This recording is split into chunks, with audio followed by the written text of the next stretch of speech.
Hello mga kakapwa, mag-update lang ako. Ayan, kakain na kami.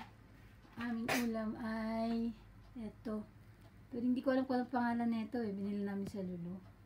And then of course, chicken.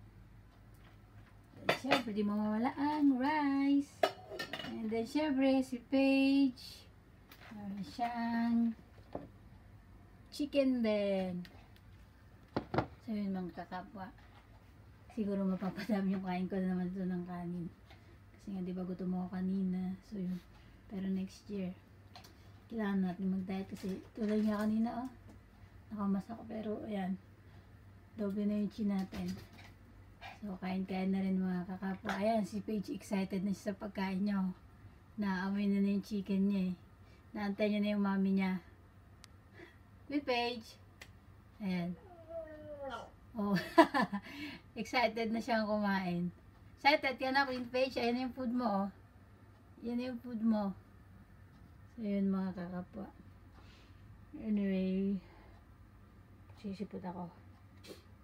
Maaga rin kami matutulog mamaya kasi nga maaga rin yung pasok ko. So, yun mga kakapwa. Siyempre, update ko pa rin kayo pagpasok ko. Pero, same lang naman yung ano. Pero, pag may iba akong ginagawa, syempre, update ko rin kayo. No? So, lagi mag-iingat mga kakapwa. Syempre, kain din tayo ng maayos, mga masustansya. Kami, hindi pa kami nakakapag-grocery kasi nga, syempre, wala pang sahod. Next week pa. So, yun.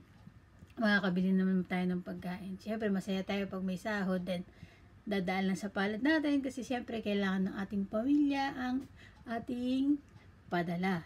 Diba? Kaya tayo nasa ibang bansa para suportahan yung pamilya natin.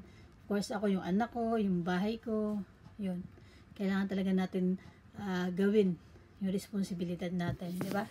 Lalo na ako as a single mom, kailangan ko suportahan yung anak ko. Wag kong pababayaan. Diba? Priority dapat.